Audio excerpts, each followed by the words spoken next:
Hello. Well, today I wanted to talk a little bit about my take on one of the ongoing debates on YouTube and elsewhere, and I think it's been going on some time, but it seems to have escalated some, and that is the debate between nitrocellulose finishes on guitars and polyurethane finishes on guitars. Now, I've picked up a couple guitars over the course of 2020, particularly during the pandemic.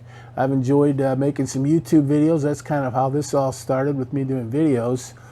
But I've got a guitar here that's beautiful, an American Professional in Olympic white with the gloss polyurethane finish. I'm going to talk a little bit about that, and you'll hear a little bit. And then I've got this Highway One, which I recently picked up, which I love. It's fast becoming my favorite guitar. But this is a thin nitro, satin nitro finish. And since I've had each of these guitars now, it's the first time I've ever had one of each, I've decided to kind of look at the some of the YouTube videos. Now, I'm not a chemist and I'm not a luthier. I couldn't make a guitar. I wouldn't want to try. I'm sure it wouldn't be a very good one if I even could finish making one.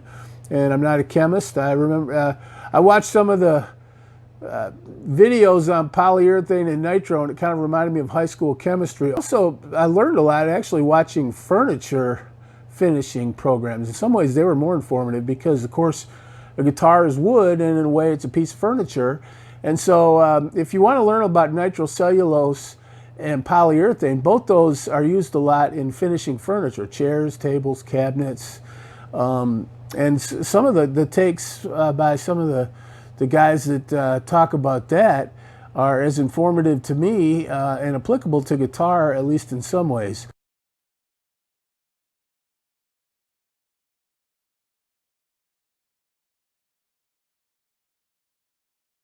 So in this video, I'm going to talk a little bit about polyurethane. This is a great guitar. Nitro. This is a great guitar. Even what that means, it might not mean everything we think it means, or it might depend on what kind of finish you have, even if it's so-called nitro or so-called polyurethane. But let's look a little bit more closely at these guitars. We're going to start with the Highway One. Well, let's start out with this Highway One Nitro Finish Strat. Now, let's just qualify what we're saying here. There are probably different kinds of nitro finish. This is described as a satin nitro finish. You can see it there. It even says satin nitro finish. But the old 2006 Fender promo for this series, the Highway One 2006 to 2011, that's the second part of the Highway One series, the guy from Fender describes it as a thin skin nitro. So it's hard to tell what they really mean by that. And their custom shops have nitro. But if you'll notice there, you can really see the wood. Now, that doesn't necessarily just mean it's nitro. I'm going to show you, this is a two-color sunburst, which is probably my favorite of the finishes. It's a good traditional, but look at that wood. But I'm going to show you now a two-color sunburst with polyurethane. I have a Telecaster. And you'll see it doesn't look too different. One of the things that people will say is that nitro, you can see the grain better because nitro kind of absorbs into the wood, whereas polyurethane cures into almost a type of plastic coating over the guitar. That gets into the issue of tone, which I'll give my take on that in a minute. But one of the things they say is that nitro allows you to see the wood, and if you do that, you definitely have that beautiful wood look. Also, it's going to age, and this area, I'm not intending on dinging this. If I do, I guess, some people like to ding nitro. But this area probably will eventually wear out here, although I've been looking at the internet. It doesn't wear out as quick as you might think. But let's look at that Telecaster. You can see that beautiful grain. Let's look at the Tele and see what that one looks like.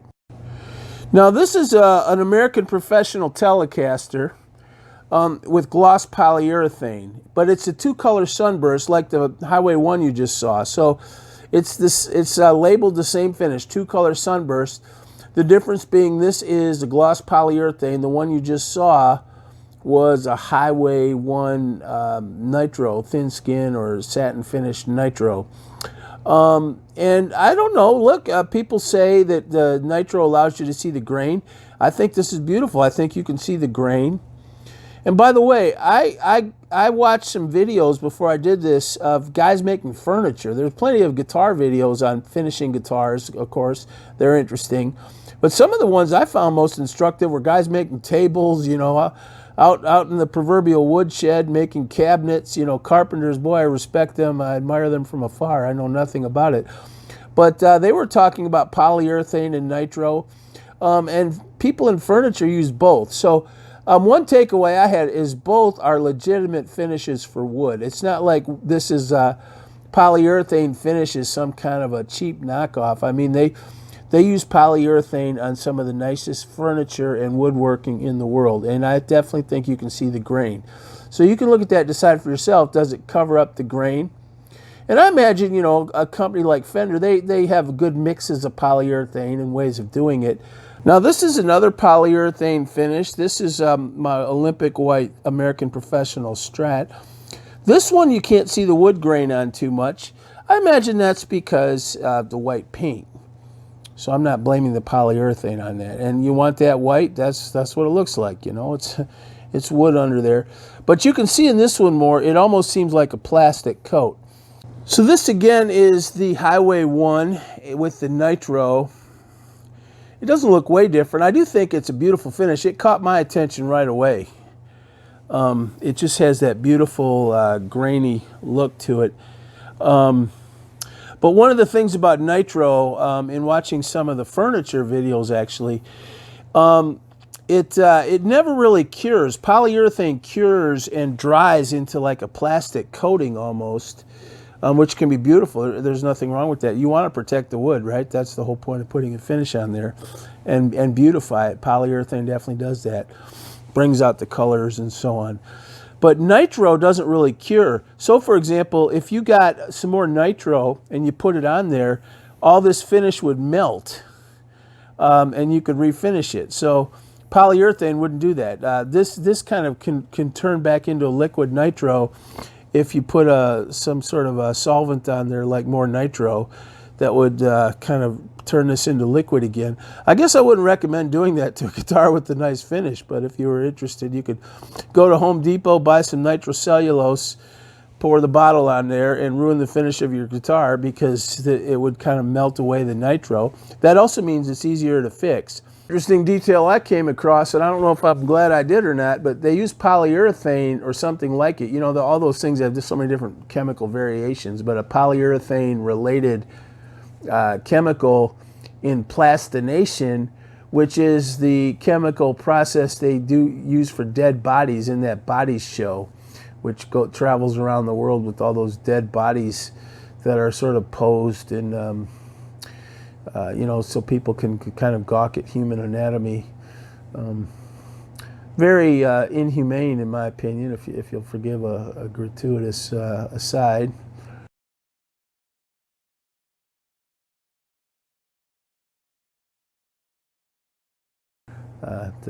But anyway, but that's polyurethane.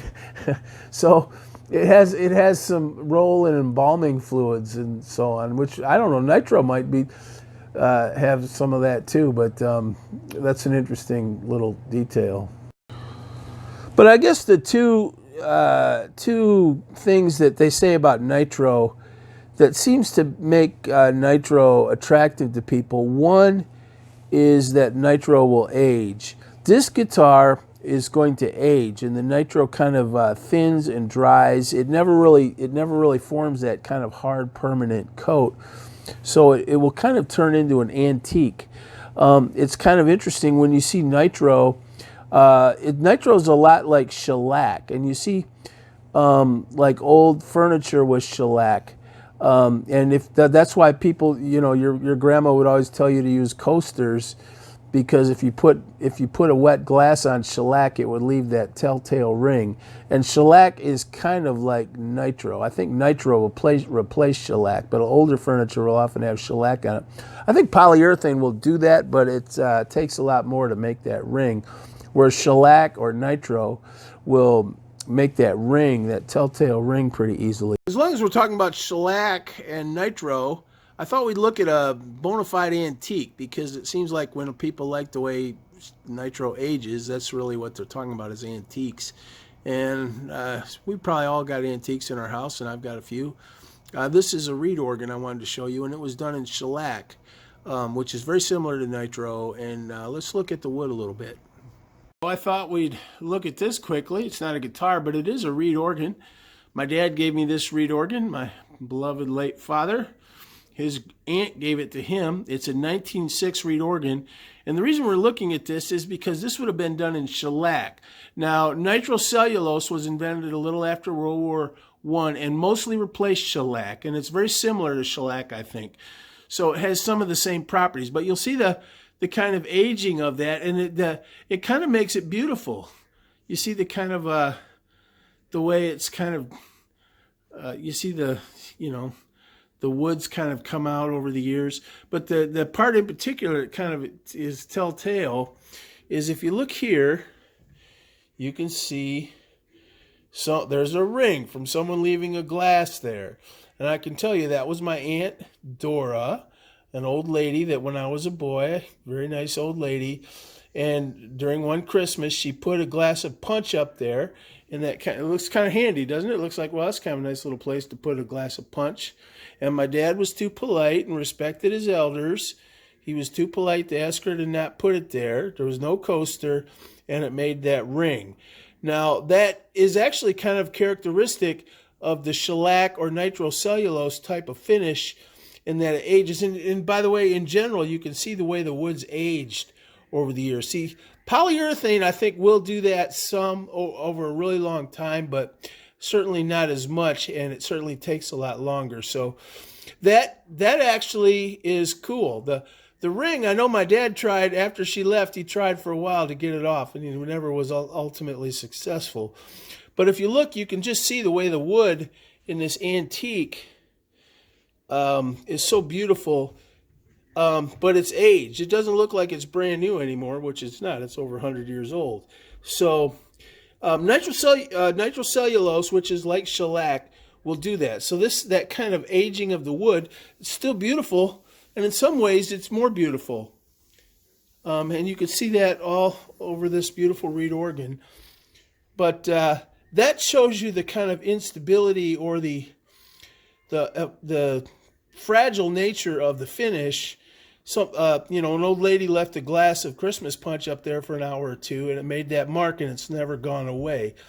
And that says a lot about shellac, which is, again, kind of a lot like nitro, from what I understand. So I think that's one of the things, in so many words, that makes some people prefer nitro is it ages. And let's face it, there's an antique market, right? Antiques are expensive. People like antiques. If antiques that are well kept, but they have that old look, that's what you want. You don't want it to look like an antique. You don't want it to be all beat up, but you also want it to look like it's old. And some of the older finishes are going to do that more than the polyurethane. In some ways, polyurethane is probably a better finish because it doesn't do that. It protects the wood longer, which I suppose, just in a strictly technical sense, makes polyurethane superior in some ways. But if you like that relic look, we won't get into the relic debate when you pay extra to have them sort of pre-relic the guitar for you. But anyway, this guitar will age, over time. It's the other thing I will say about this is it's hard to tell. A lot of these nitro guitars today probably have some kind of a gloss polyurethane coat underneath that nitro. So it's hard to tell, really, when they say nitro finish, what exactly they mean. I don't think this guitar has the same kind of finish that a 1957 Tele did, which those are the ones that go for, ridiculous amounts of money. But it is a nitro finish, and it is different. And over time, it will age and wear, which is kind of a cool thing. I have to admit, there's a romance to a guitar that's kind of beat up and still plays great. Now, the other perennial debate about nitro versus poly is tone. So people say that this nitro, because it's thinner, they say things like the wood breathes, and you know, that plastic coating that polyurethane creates kind of pinches everything in the guitar. So the wood is more natural and resonant in nitro. To me, that's maybe a little true. I've got some sound clips coming up here that we can do some side-by-side comparisons. But I don't, you know, I think that's sort of an overblown issue. It's hard to say, but I just wanted to say that in a guitar, electric guitars are not acoustic guitars. So the main thing about an electric guitar is basically a bridge, a nut that suspends these strings taut.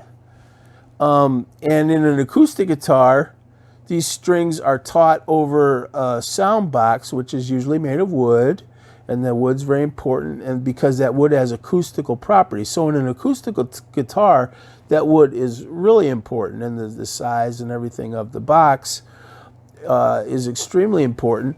And the strings vibrating create sound. Music is sound vibrations in the air. And in an acoustic guitar, that wood's a big deal. It seems to me that in an electric guitar, the pickups are important. So, you know, the pickups are magnetized, and that's more science, but the magnetic pickups, you know, are sort of activated by the vibrations of this string when you play, and they kick that into electrical impulses, which are fed to your speaker, and the speaker vibrates, more vibrations, music is vibrations, and then you have sound. So when I think about electric guitars, now some of you might, I guarantee probably most of you watching this video understand some of the electronics behind this better than I do, but there's this little magnetic field that is created by these magnets. I think these are Alnico 3 magnets. And when the strings vibrate, that creates this little magnetic field that's basically right around this pickup, and that shoots down to the you know, the jack, and sends the vibrations, those electrical impulses to the amp. So the wood, you know, and people even get into the headstock, you know, bigger headstocks. It all sort of adds to this vibration. But to me, that must be a fairly marginal quality. You know, maybe it's like a really good wine or something. There's a little bit of a difference, but to me, the big in an electric guitar, the sound really comes from the pickups, and the wood and everything is just a sort of a tool to hold these strings over these pickups. And so the wood of the guitar, it plays a role. You know, I think the strings have to resonate the more freely, and, you know, naturally they resonate over those pickups, the better the guitar will sound. So even an electric guitar does resonate and have those acoustical properties in a way. But it seems like the electronics, to me, make that, you know, there are so many other things that go into making a guitar sound good. For example, these are Highway One pickups. I don't know. Anyway, I forget what, I think they're Texas Specials, and that American Pro has V-mods. They're different pickups, so it's hard to judge. Things like pickups and what kind of amp you're playing, and do you have pedals. There's so many other things with an electric guitar. I mean, I saw a YouTube video, and the guy was playing a guitar he made that was made out of concrete, and it actually sounded pretty good. You know, so you know, I feel like if there's a factor, an element of the nitro versus poly debate that has to do with tone, it might be there. Maybe it's that one of those subtle differences that, you know, and subtle differences can be important differences. But it's one of those things that it's subtle enough that it's never really going to be definitive. No one will ever really know for sure. And there's so many other things that are as or more important. For example, the pickups, you know, and the amp, you know, because the guitar itself, the woods of the guitar are really just there to hold the strings over those pickups. That's all, just and let you hold it in a way and play it. That's what the wood's for. Whereas in an acoustic guitar, that wood has a more acoustical function. It definitely has, you know. So I'm not saying the wood's not important. You know, that I guess that would get us into tone wood issues too, right? Like basswood versus alder versus pine, blah blah blah. But that's my take on it. You know, the sound in an electric guitar, you've got the strings suspended over the pickups. You know, you don't have a sound hole, you don't have a sound box, like a box guitar. You've got these pickups, and you know, you want those strings to really resonate freely, and to the extent that that wood sort of enables them to vibrate in as natural and full a way as possible. The wood might be important, the nitro, but I don't think the polyurethane hinders it. You know, my polyurethane guitars sound awesome. So I'm going to do some sound clips now, but I wanted to give my take on that. Just give you one more. You know what? But there's a romance to nitro. I'm just going to admit it. I've got it too. I'm in love with nitro. I'm just going to, you know, and I could try to explain it with science and everything like that. But the more I read about it, the more I decided it was more the romance of it. You know, it looks cool. There's a subtle difference. It's historic. You know, you feel like, you know, decades from now it'll age and look different, and you know, that's kind of what guitar players like.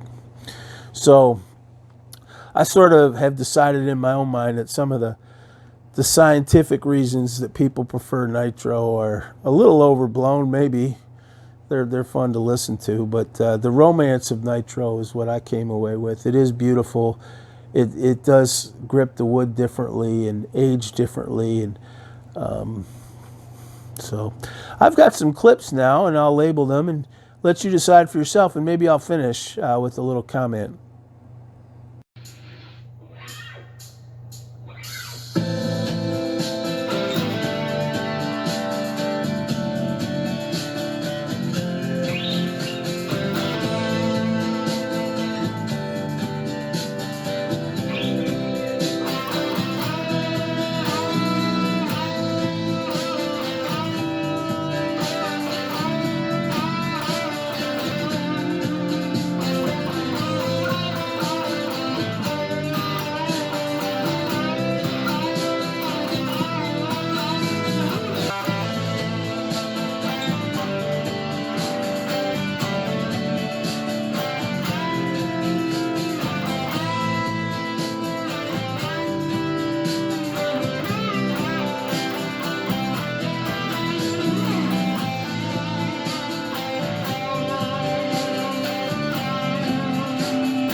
Well, there you have it. Nitro versus Poly. The debate goes on.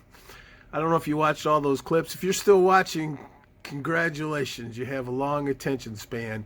But let me tell you, it's close. Those are both wonderful guitars. I'm calling it for the Highway One and the Nitro finish. And I don't know if it's the Nitro finish or just the guitar itself. I love that guitar, but both are awesome. I think the American Pro with those V-Mod pickups has a really sweet sustain, a clarity, an articulate quality that is really beautiful. It's a very professional sounding guitar, as the name implies. The Highway One's got that grit. It's got that raspy quality and that old rock and roll quality. And I'm kind of rough, you know. I like the old scratchy, you know, rock and roll, and I just love that Highway One. And I don't know if it's the Nitro finish or the pickups or just the overall guitar, but I'm calling it for the Highway One, but it's close and they're both great. I'm so fortunate at this point in my life to have both. But if I buy another guitar at some point down the road, I don't need one, but if I get another one, it's going to be a Nitro. I really love it. And I guess I've decided, I watched all these videos to get ready to do this, and there was a lot of science, a lot of you know, kind of crafts, technical discussions. They're very informative, very knowledgeable people, and they can correct me. I'm sure all of them will find things that I didn't say correctly.